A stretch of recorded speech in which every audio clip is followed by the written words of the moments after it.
দিন পর দেখা হলো। আমি ভেবেছিলাম অনেক নেতার অ্যাটিটিউড আছে, তো তোমার মধ্যে সেটা দেখলাম না, তো এটা কি কারণ? দেখুন, নেতাদের মধ্যে অ্যাটিটিউড থাকলে খুব তাড়াতাড়ি পৌঁছে যায়। অ্যাটিটিউড দেখানো তো ঠিক না, যে নেতা অ্যাটিটিউড দেখেছে সে নেতা শেষ হয়ে গেছে। অ্যাটিটিউডটা রাখার নেতাদের মধ্যে রাখাটা ঠিক হয়, এতটুকুই। আর ভাই তুমি এসছো, খুবই আমিও আনন্দিত। ব্যাপারটা হলো এই, যারা মানে ভিডিওটা দেখছো ভাইকে মানে বেশি বেশি শেয়ার, বেশি বেশি কমেন্ট করে ভাইকে মুসু লেভেলে পাঠিয়ে দাও। আরও বিস্তারিত খবর নিয়ে ভাই আসবে, আমার সঙ্গে আরও কথা। ফ্ল্যাশব্যাক। হ্যালো বন্ধুরা, চলে এসেছি নতুন একটা ব্লগে। আশা করি তোমরা খুবই ভালো আছো। সো আল্লাহর রহমতে আমিও খুবই ভালো আছি। তো আজকে আমরা দেখা করতে যাচ্ছি আমাদের ভাঙড়ের টপ নেতা, সব থেকে যে দাদাটাকে আমার খুব ভালো লাগে, তো আপনারা অনেকেই চেনেন। তো দাদার নাম হচ্ছে রাহুল মোল্লা। তো দাদার সঙ্গে দেখা করবো। তো চলো দাদার সঙ্গে গিয়ে কি হয় না আপনাদেরকে দেখাবো। তো ফুল ভিডিও দেখতে থাকো। তো চলো যাওয়া যাক। A few moments later. তো আমার সঙ্গে রাহুল আছে। রাহুল, আমাদের চ্যানেলে তোমাকে স্বাগত। তো তুমি কেমন আছো? আলহামদুলিল্লাহ, বলেছে ভালো আছে। তো এই যে তুমি জেলে গিয়েছিলে, তো মূলত কি কারণে? মূলত অনেক কারণ। ব্যাপারটা হচ্ছে বিরোধী করি, বিরোধী পলিটিক্যাল চাপার জন্য ভাঙড়ে, সেই কারণে জেনে পাঠাবো।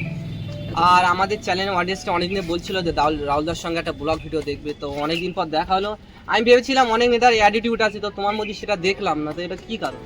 দেখুন, নেতাদের মধ্যে অ্যাটিটিউড থাকলে খুব তাড়াতাড়ি পৌঁছে যায়। অ্যাটিটিউড দেখানো তো ঠিক না, যে নেতা অ্যাটিটিউড দেখেছে সে নেতা শেষ হয়ে গেছে। অ্যাটিটিউডটা রাখার নেতাদের মধ্যে রাখাটা ঠিক হয়, এতটুকুই। আর ভাই তুমি এসছো, খুবই আমিও আনন্দিত। ব্যাপারটা হলো এই, যারা মানে ভিডিওটা দেখছো ভাইকে মানে বেশি বেশি শেয়ার, বেশি বেশি কমেন্ট করে ভাইকে মুসু লেভেলে পাঠিয়ে দাও।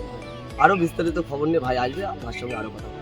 তো রাহুলদা, এই ঈদের নামাজটা কি পড়তে পেরেছিলে, হ্যাঁ। যেহেতু তুমি জেলে ছিলে?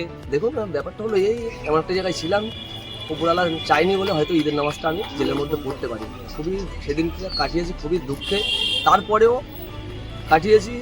আমাদের লিডার নসরুদ্দিন ভাই যেভাবে আমাদের জন্য 42 দিন হয়রানি করে জেল কাটিয়েছে, ওই লোকের কথা যখন ভাবি মুখটা ভরে যায়।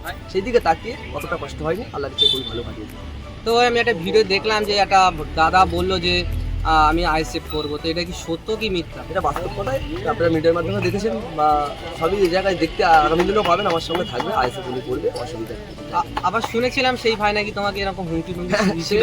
এরকম মানুষ মাত্র ভুল হয়, ভুল থেকে সংশোধন করে এসছে। ভাইকে আমরা আমাদের দলে গ্রহণযোগ্য দিয়েছি, জায়গা দিয়েছি, ভাইকে ওয়েলকাম জানিয়ে আমাদের দলে নিয়েছি। আগামী দিন দেখতে থাকো, ভাইকে দিয়ে আরও। তো তোমরা সবই জানো যে তোমরা ভাবছো যে রাহুলদার সঙ্গে কীভাবে দেখা করলাম বা রাহুলদার বাড়ি কোথায়, অনেক কিছু জানতে চাও। তো রাহুলদা বেসিক্যালি হচ্ছে আমাদের গ্রামের আইএসএফ নেতা, যেহেতু আমার গ্রামের মধ্যে পড়ে, সেই জন্য রাহুলদার সঙ্গে ব্লগ ভিডিওটা করতে অনেকটা সুবিধা হয়েছে, যেহেতু কাছাকাছি বলে। তা আরও অনেক কিছু ভিডিও আসবে। তো আজকে ছোটো একটা ব্লগ কেমন হয়েছে জানি না, তো আপনারা সাবস্ক্রাইব করে পাশে থাকবেন। তো আজকে ব্লগটা এই পর্যন্তই, দেখাচ্ছে নেক্সট একটা ব্লগে। আপনারা ভালো থাকবেন।